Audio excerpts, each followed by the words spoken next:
The rain-slicked streets of San Francisco gleamed under the sodium glow of street lamps, but inside the dimly lit jazz club on Haight Street, the air hummed with something far more electric. Javier Reyes, all sharp edges and guarded smiles, had always been the unbreakable one, the guy who fixed everyone's messes with a quick wit and a steady hand. But that night, as Marcus Hale's fingers brushed mine across the crowded bar, I felt the first crack in the facade we'd both pretended was solid. In the heartbeat before his lips met mine, I realized the truth. Love isn't a shelter, it's a storm that rips you open. I never meant to fall for him. Marcus was my roommate's older brother, the kind of man who walked into a room and made the world tilt just a little off its axis. At 28, he carried himself with the easy confidence of someone who'd clawed his way through foster homes and dead-end jobs in Oakland's rougher corners, emerging with a laugh that could disarm a bomb and eyes that held secrets like locked vaults.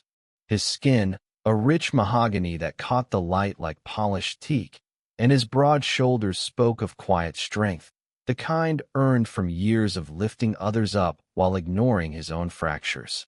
We'd met 2 years back at a backyard barbecue in the Mission District, where the air smelled of grilled carnitas and blooming jasmine. I was 25 then, fresh out of community college in Los Angeles, a wiry kid named Alex Rivera with sun-kissed olive skin from my Mexican-American roots, messy chestnut curls that refused to comb, and a habit of hiding behind sarcasm because vulnerability felt like handing over a loaded gun. Javier, my roommate and best friend since we bonded over late-night tacos and bad horror flicks, had dragged me to that party. "Loosen up, Mijo," he'd teased, his dark eyes sparkling under the string lights. Javier was 26, compact and lean like a coiled spring, with the sharp features of his Salvadoran heritage, high cheekbones, a perpetual 5 o'clock shadow, and hair cropped close to fight the Bay Area humidity. He worked as a barista by day and dreamed of opening his own coffee shop, pouring his heart into sketches of menu designs that no one but me ever saw. That night, Marcus had shown up unannounced, fresh from a shift at the auto shop where he tuned engines for food trucks across the city. He was wearing faded jeans that hugged his thighs and a threadbare Oakland A's tee that stretched across his chest, sweat still beading on his forehead from the drive over the bridge. Our eyes locked across the grill, and something unspoken passed between us, a flicker of recognition, like we'd both been waiting for this collision without knowing it. He sauntered over, beer in hand, and clapped Javier on the back. "Little bro, you finally inviting decent company?" His voice was a low rumble, laced with that East Bay drawl that turned every word into an invitation. Javier rolled his eyes but grinned, pulling me into the circle. "Alex, meet Marcus, the family black sheep who thinks charm excuses being late to everything." From there, it was effortless. We'd talk for hours after Javier crashed early, about the ache of growing up queer in neighborhoods that whispered slurs like prayers, about the dreams we buried under survival. Marcus spoke of his mom, gone too soon to cancer, leaving him to raise Javier through their teens in a series of cramped apartments. I shared stories of my own fractured family, dad splitting when I was 10, mom working double shifts in LA laundromats to keep the lights on. There was no pity, just a shared understanding that built bridges over our scars. By summer's end, stolen kisses in the fog-shrouded alleys of the Castro had turned into weekend getaways to Point Reyes, where we'd hike until our legs burned and collapse into each other's arms under star-pricked skies. But Marcus had walls, higher than the city's fog. He'd pull back just when things felt too real, vanishing into late shifts or vague excuses about family stuff. Javier warned me once, over steaming mugs of horchata at our favorite taqueria. "He's been burned bad, Alex. That ex of his, Tyler, white boy from the suburbs who bailed when shit got real. Marcus acts tough, but he's got a heart like glass." I nodded, pretending it didn't sting, because loving him meant loving the shadows too. That rainy Thursday in October, everything shifted. Javier had a rare night off, so we hit the Blue Note Lounge, a hidden gem tucked between a vintage bookstore and a mural-covered alley. The place was alive with the wail of a saxophone, bodies swaying in the haze of cigarette smoke that clung to the velvet curtains despite the no-smoking signs. Marcus was there, unexpectedly, leaning against the bar in a charcoal button-down that made his eyes smolder. He'd texted me earlier, "Meet me here? Need to see your face." My heart had stuttered, but I played it cool, sliding onto the stool beside him with a smirk. "Fancy seeing you without grease under your nails, Hale." He chuckled, that deep sound vibrating through me, and slid a gin and tonic my way. Figured I'd class it up for once. "You clean up nice too, Rivera." His gaze lingered, tracing the line of my jaw, the way my navy blazer hugged my frame. We talked over the music, about the shop's latest drama, a client who'd trashed a custom paint job, about my freelance graphic design gigs picking up, logos for queer-owned businesses that made me feel like I was building something real. His hand found mine under the bar, thumb stroking my knuckles in lazy circles, and for a moment, the world narrowed to just us. Then Javier burst in, shaking rain from his jacket like a wet dog, his face flushed. "You two lovebirds started without me?" "Bartender, 3 shots of tequila, stat." We laughed, clinking glasses, the burn chasing away the chill.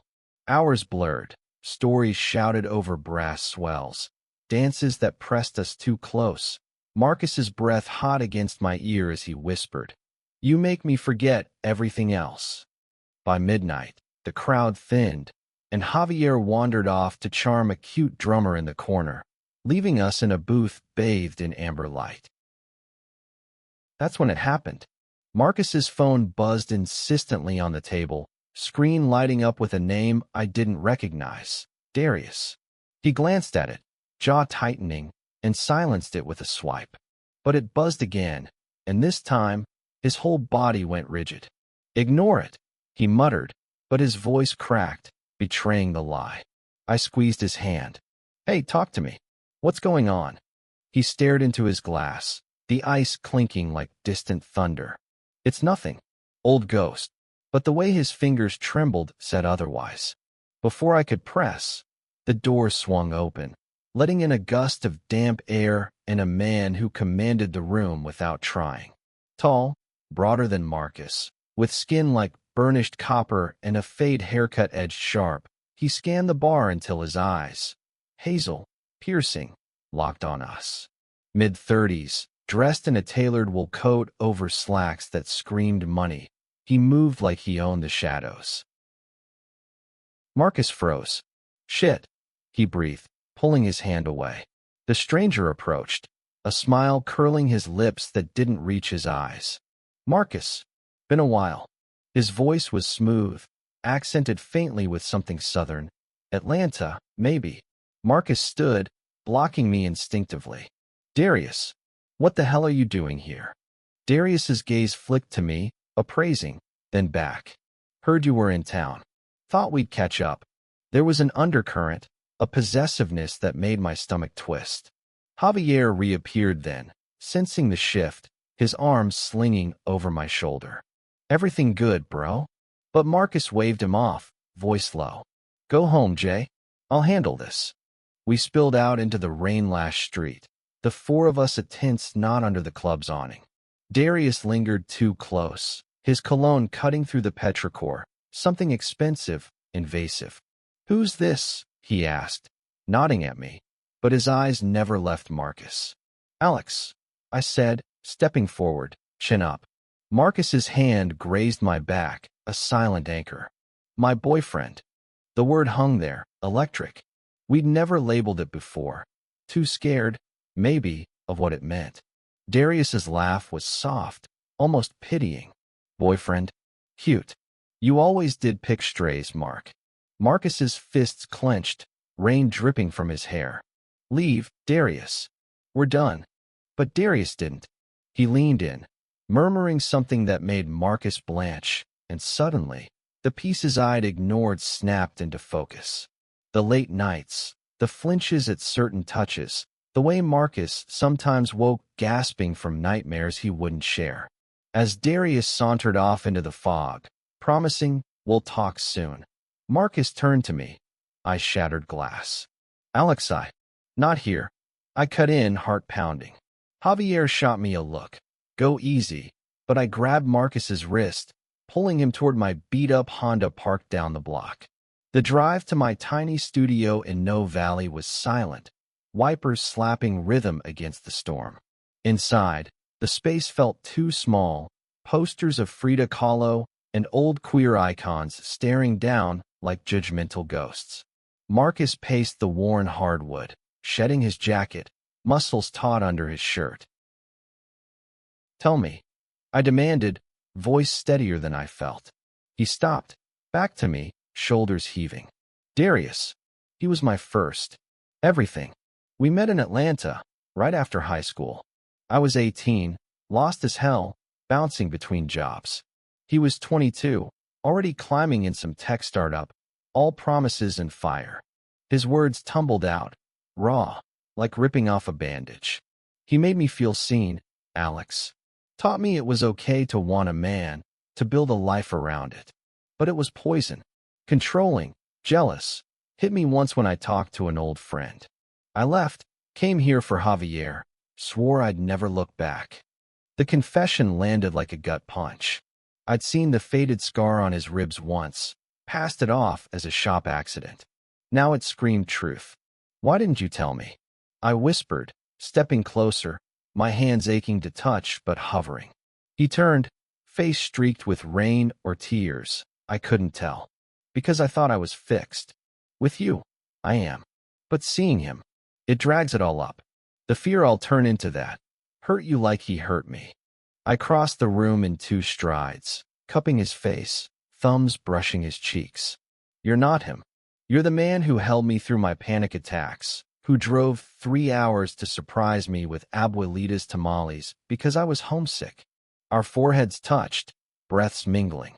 "We faced this together. No more hiding." He kissed me then, fierce and desperate, like drowning men clutching driftwood. We tumbled onto the futon, clothes shedding in a frenzy of need and release. His body over mine was a revelation, strong, yielding, every scar a map I traced with lips and fingers. In the quiet after, tangled in sheets that smelled of salt and us, he whispered, "I love you, Alex." Terrifying as that is. I held him tighter, the storm outside mirroring the one we'd weathered. "Love you too. We'll break the cycle." But dawn brought no peace. A knock echoed through the thin walls, insistent, ominous. Marcus bolted upright, eyes wide. "It's him." Heart slamming, I peered through the peephole. Darius stood there, slick as ever, a manila envelope in hand. "Open up, Marcus. We need to talk about our son." The world tilted. "Our son?" The words clawed at me, unraveling everything. Marcus's face drained of color, confirming the impossible. As the door creaked open, the past crashed in, threatening to bury us both. Marcus's hand shot out, slamming the door before Darius could cross the threshold, the envelope fluttering to the floor like a fallen leaf in the wind. "Get the hell away from here." His voice cracked through the wood, raw and ragged, the man I'd known as unbreakable fracturing before my eyes. I stood frozen in the hallway, the air thick with the scent of cooling rain and betrayal, my mind reeling. "Our son?" The phrase echoed, a grenade with the pin pulled. Darius's laugh filtered through, muffled but mocking. "You can't run forever, Mark. Little Jamal's waiting. 5 years old now, asking why his dads don't call." The name, Jamal, hit like shrapnel. Marcus sagged against the door, forehead pressed to the grain, breaths coming in sharp gasps. I moved on instinct, wrapping my arms around him from behind, feeling the tremor in his frame. "Breathe," I murmured, my lips against his shoulder. "Whatever this is, we'll figure it." The knob rattled, Darius pounding now. Open up, or I swear, I'll have the cops here for custody interference. Footsteps retreated down the stairs, but the threat lingered, a poison seeping into our sanctuary. Marcus slid to the floor, pulling me down with him, his face buried in my neck. I didn't know, he choked out. When I left Atlanta, I didn't. He said he handled it. Adoption, closed file. God, Alex, I was a kid myself, scared shitless. The pieces slammed together, jagged and cruel. Darius, the golden boy with the silver tongue, trapping Marcus in a web of control even after he'd fled. A child, their child, left behind like discarded baggage. My chest ached, not with jealousy, but with the weight of what Marcus had carried alone. Why keep it from me? I asked, voice soft, not accusing. He lifted his head, eyes red-rimmed, the vulnerability stripping him bare. Shame. Fear you'd see me as broken, unworthy. I wanted us clean, new. We sat there until the city stirred, sunlight piercing the blinds like accusatory fingers. Javier texted, WTF happened last night? You ghosts? But I silenced it, focusing on the man unraveling in my arms. Over black coffee and chipped mugs, the story poured out. 5 years ago, Marcus discovered he was pregnant. No, expectant, as the pamphlets awkwardly phrased it for trans men like him, who'd paused hormones to chase a fleeting dream of family with Darius. The relationship soured fast, Darius's rages escalating, his demands to man up clashing with Marcus's quiet terror. When the ultrasound confirmed the baby, Darius promised the world, private schools, a house in the suburbs, but it was all leverage, a chain disguised as love. I ran when he hit me the second time, Marcus said, staring into his cup, steam curling like ghosts. Left everything. Told myself the kid would be better off without us. His voice broke. Jamal. That's what Darius named him, from the papers I saw online last year. I stalked the adoption site, anonymous, just looking. Tears tracked down his cheeks, and I wiped them away, my own eyes burning. This was the side of him I'd glimpsed in flashes, the tenderness beneath the armor, the father he'd buried to survive. By noon, we were in my car, weaving through traffic toward the Presidio for air, space to think. The Golden Gate loomed, rust red against a sky scrubbed clean by the storm. We parked near the cliffs, wind whipping our jackets as we walked the trail, eucalyptus scent sharp in the brine. What now? I asked, lacing our fingers. He stopped, facing the bay, waves crashing below like his thoughts. I have to see him. Jamal. Even if it's just once, to know he's okay. His grip tightened. But Darius, he'll use it to drag me back. Says he needs me for stability in court. Rage simmered in me, hot and unfamiliar. Over my dead body. We kissed there, salty and fierce, the ocean roaring approval. Back home, Javier was waiting, sprawled on our couch with takeout burritos, his worry etched deep. Spill, he demanded, and Marcus did, haltingly at first, then in a flood. Javier's face cycled through shock, fury, grief. That bastard. You should have told me, Mark. He pulled his brother into a hug, then me, a fierce triad against the world. We're family. All of us. We'll lawyer up, get Jamal safe. That night, sleep evaded us. Marcus tossed beside me, nightmares clawing him awake. At 3 a.m., he bolted up, sweating. He's coming, he gasped. I held him, rocking like a child, whispering nonsense about sunrises and second chances. Dawn found U.S. planning, a call to a queer legal aid group in the Tenderloin, known for custody battles in the shadows. Elena, the advocate, was a firecracker, Filipina, mid-40s, with a no-bullshit drawl and files stacked like battlements. Trans dads get screwed by the system, she said over speakerphone. But we've got precedents. Paternity test first, then we build your case for visitation. Darius sounds like a manipulator, classic abuser playbook. Hope flickered, fragile as sea glass. But Darius wasn't done. 2 days later, as Marcus tinkered under the hood of my car in the driveway, his way of grounding, he froze, wrench clattering. A sleek black SUV idled at the curb, Darius stepping out like a villain from a noir film. "Missed you," he called, envelope in hand again. This time, it held photos, a cherubic boy with Marcus's eyes and Darius's smile, blowing out candles on a cake. "Birthday next week. Come, or I'll make sure you never see him." Marcus's hands shook, but he squared his shoulders. "I'm not your puppet anymore." Darius's eyes narrowed on me, watching from the porch. "And your little side piece? You know about the baby we made?" The taunt landed, but I stepped forward, voice steel. "Knows enough to see you're full of shit. Leave, before I call the cops." Darius smirked, tossing the photos at our feet. "Tick-tock, Mark. Family's calling." The SUV peeled away, leaving tire marks and wreckage. Marcus gathered the pictures, tracing the boy's face with a finger that trembled. "He looks happy," he whispered, voice thick. I pulled him inside, away from prying eyes, our bodies seeking solace in the dim kitchen. Lovemaking that afternoon was slow, reverent, a reclaiming. His skin under my palms, the curve of his hip where the world had marked him, the soft vulnerability of his trans body that he'd once hidden but now offered like a gift. "You're enough," I breathed against his throat. "For me. For Jamal, if it comes to that." Javier crashed with us that night, turning our living room into a war room. Maps of Atlanta routes, custody laws printed in reams, playlists of empowering anthems blaring low. "Road trip," Javier joked, but his eyes were serious. Marcus shook his head.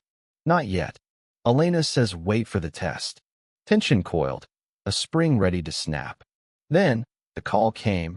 "Darius," from a block number, voice oily. "Jamal's sick. Flu, but he's asking for you.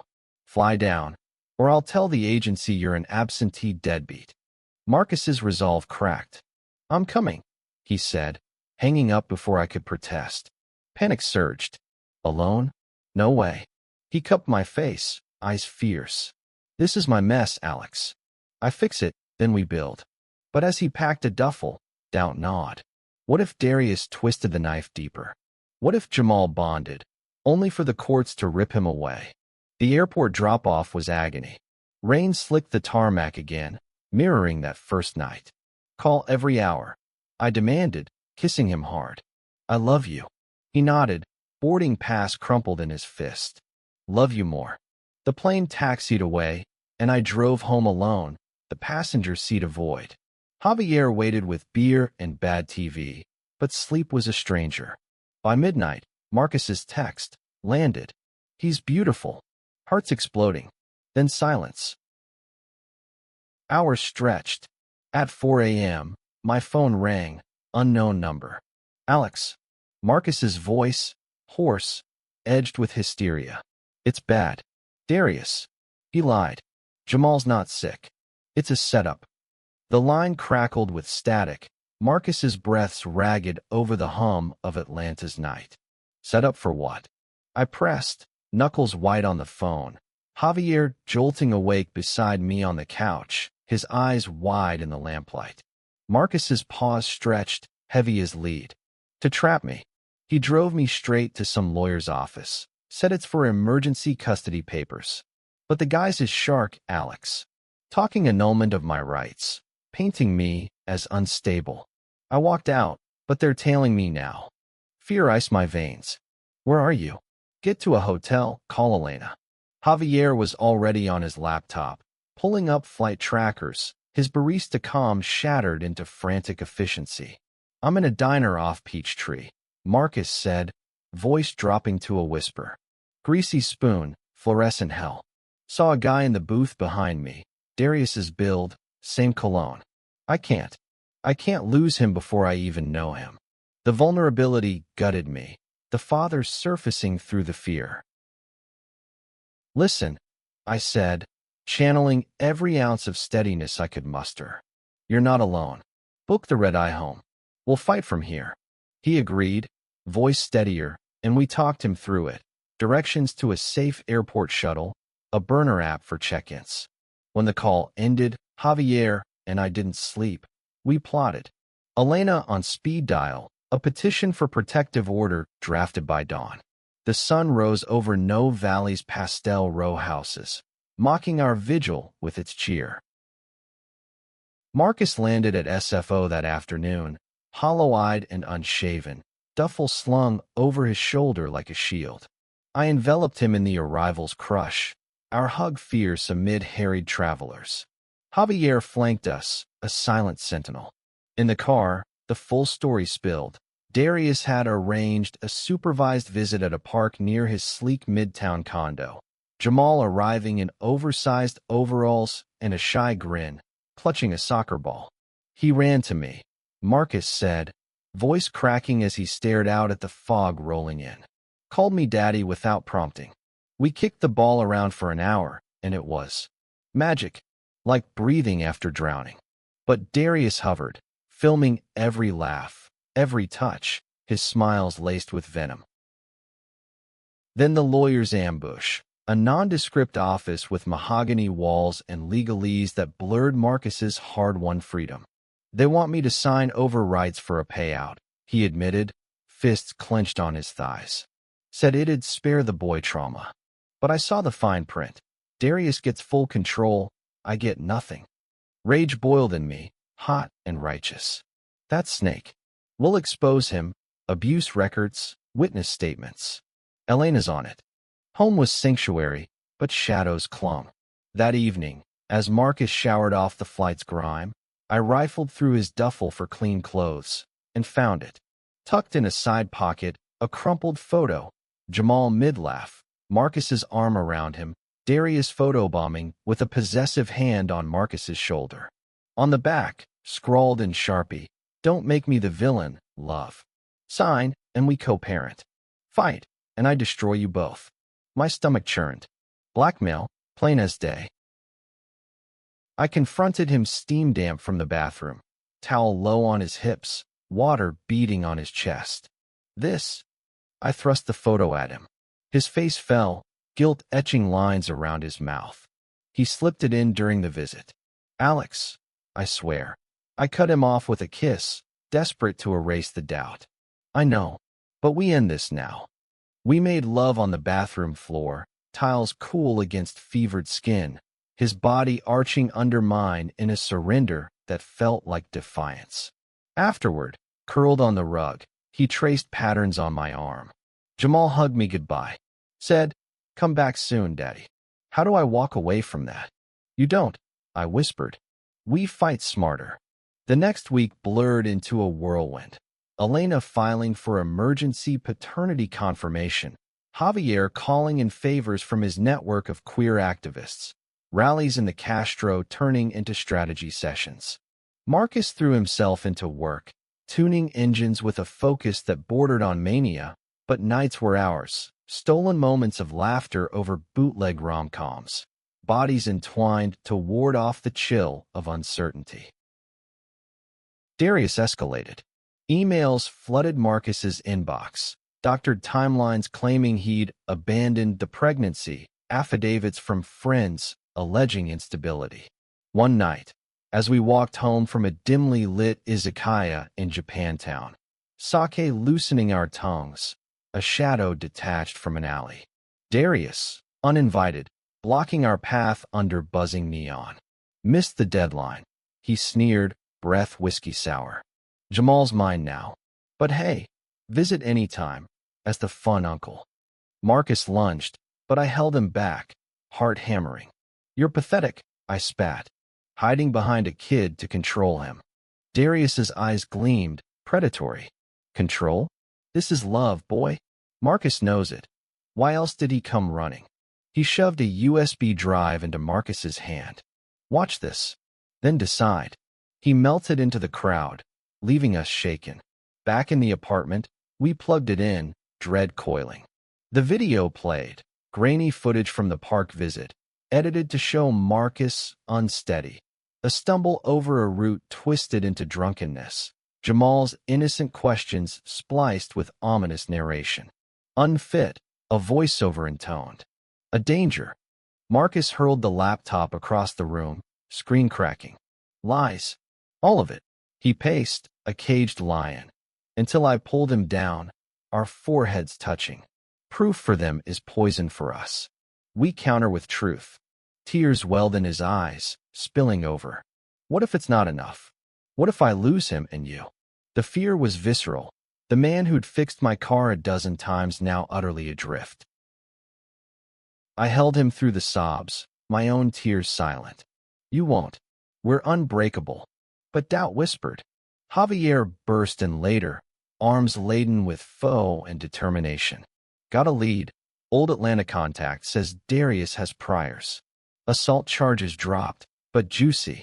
We dove in, piecing the puzzle. Darius's history of volatile exes, a pattern of using kids as pawns in custody wars. Elena crowed, "This is gold." Injunction incoming. Hope reignited, but so did the storm. A week later, court date looming, Marcus vanished. No call, no text, gone after his shift. Panic clawed me awake at 2 a.m., Javier and I scouring the shop, his phone straight to voicemail. He went back, I realized, gut twisting, to Atlanta. Alone. The red-eye ticket stub in his drawer confirmed it. Impulse, desperation. Javier grabbed keys. We're going after him. The flight was torture, turbulence mirroring my soul. Atlanta's humidity hit like a slap as we landed, hailing a cab to the address Elena had dug up. Darius's condo, a glass monolith overlooking Piedmont Park. We stormed the lobby, bluffing the doorman with family emergency. Elevator up, hearts pounding, we found the door ajar, voices raised inside. Peering through, my blood ran cold. Marcus, disheveled, on his knees in the living room, Darius towering over him. Jamal huddled on the couch with wide eyes. Sign it, Darius snarled, papers thrust forward. Or the boy sees his daddy in cuffs for fraud, faking that trans bullshit to dodge child support. Marcus's head bowed, pen hovering. Please, don't make me. Time fractured in that suspended moment, the scene searing into my brain like a brand. Jamal's tiny frame curled into the cushions, clutching a stuffed elephant, his resemblance to Marcus a knife twist. Those same expressive brows furrowed in confusion. Darius's silhouette loomed, a tyrant in tailored silk, his hand clamped on Marcus's shoulder like a vice. Javier's breath hitched beside me, but I moved first, shoving the door wide with a crash that shattered the tableau. Get your hands off him. My voice echoed off the marble floors, raw and thunderous. Darius whirled, surprise flickering before hardening into contempt. Marcus's head snapped up, relief and horror warring on his face. Alex? Jay? What the go now? But Jamal perked up, pointing. Uncles. His voice, small and hopeful, pierced the tension like sunlight through storm clouds. Darius recovered fast, stepping between us, arms crossed. Breaking and entering? Bold for a pair of West Coast wannabes. Javier flanked me, phone already recording, his barista poised channeling into steely resolve. Nah, we're the cavalry. And you're done puppeteering. I lunged past, dropping to Marcus's side, pulling him up into my arms. He clung, trembling, the pen clattering away. I couldn't. He threatened Jamal, said he'd send him to foster care if I didn't sign. Jamal toddled over, bold despite the chaos, tugging Marcus's jeans. Daddy sat. Marcus scooped him up, burying his face in the boy's curls, a sob escaping. No, Mijo. Daddy's got you now. The sight broke something in me. Love, fierce and unyielding, blooming amid the wreckage. Darius lunged for the child, but Javier blocked him, voice low and lethal. Touch him, and I drop the assault charges we've got queued. Sirens wailed distant, closing in. Elena's doing, her injunction triggering an immediate welfare check. Darius's facade cracked, eyes darting like a cornered animal. This is my home. My son. But Marcus straightened, Jamal balanced on his hip, fire reigniting in his gaze. Our son, and you're finished playing God. Cops swarmed minutes later, badges glinting under recessed lights. Elena arrived in a flurry of heels and manila folders, her presence a bomb. Statements flew, Marcus recounting the coercion, Javier's video time-stamped gold, my testimony of the threats. Darius cuffed and seething, spat venom as they led him away. You'll regret this, Hale. All of you. But Jamal, oblivious, waved a chubby hand. Bye-bye, Dada. The condo emptied, leaving us in stunned quiet. Social services swooped in gently. A kind-eyed woman named Rita, black and grandmotherly, assessing with soft questions. Temporary placement with family, she decreed, eyeing Marcus's tender hold on the boy. We'll fast-track the paternity, but for now, your dad of record pending courts. Relief crashed over Marcus like a wave. He sank onto the couch, Jamal dozing against his chest, tiny snores syncing with his heartbeat. Javier and I collapsed nearby, adrenaline ebbing into exhaustion. How'd you know? Marcus whispered, eyes shining. I smirked, weary but whole. Your stubborn heart. Knew you'd fight dirty if cornered. We flew back together the next day. Emergency family leave courtesy of Elena's connections. Jamal wide-eyed at the plane's rumble, clutching Marcus's finger like a lifeline. San Francisco welcomed us with open fog, the bay a glittering promise. The months that followed were a gauntlet, but laced with grace. Court battles raged, Darius's empire of lies crumbling under evidence, his priors unearthed, exes testifying to the abuse pattern, even Jamal's preschool teacher noting the boy's flinched responses to daddy's visits. Marcus's trans identity, once a weapon, became his strength. Expert witnesses from queer health orgs affirmed his fitness, the paused HRT a footnote in a story of resilience. Visitation hearings turned into custody wins, Darius's appeals denied in a blaze of judicial fury. Through it all, we built. Our studio swelled. Javier crashing on the futon turned permanent, his coffee dreams funded by a GoFundMe that went viral in the Castro's activist circles. Jamal adapted with toddler tenacity, chasing pigeons in Dolores Park, finger-painting murals that smeared our fridge, calling me Tio Alex, with a lisp that melted steel. Marcus bloomed, fatherhood softening his edges without dulling his fire. Nights, after bedtime stories of brave knights and dragon-slaying uncles, we'd steal to the fire escape, city lights winking below. You saved me, he'd murmur, lips brushing mine. Us. I'd pull him closer, hands mapping the scars we'd both earned. We saved each other. Love, in those stolen breaths, wasn't just romance. It was revolution, rewriting narratives of loss into legacies of light. Javier opened his cafe 6 months in, Hale Brew, a haven with rainbow mugs and story hours for queer kids. Jamal's crayon art on every wall. Darius faded to a ghost, his sentence for coercion a quiet footnote in tabloids that briefly buzzed. One crisp autumn evening, a year to the night of that shattering club kiss, we gathered on our Presidio cliff. Wind tousled Jamal's curls as he chased waves with a kite, laughter pealing like bells. Marcus dropped to one knee, not with a ring but a simple braided cord, woven from threads of our shirts, Javier's sketchbook lace, Jamal's first shoelace. Alex Rivera, he said, voice steady as the tide.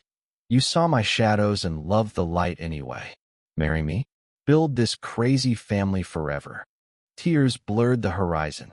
Yes, I breathed, pulling him up into a kiss that tasted of salt and forever. Jamal barreled into our legs, kite forgotten. Me too. Javier snapped a photo, grinning through misty eyes. Group hug, then, world's smallest wedding crashers. As the sun dipped, gilding the bridge in gold, I realized the truth we'd forged from ruins.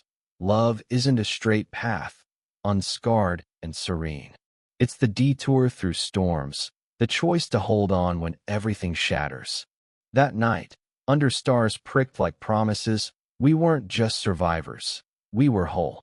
And in each other's arms, we knew. The side we'd uncovered wasn't a flaw, but the deepest truth. One that remade us all,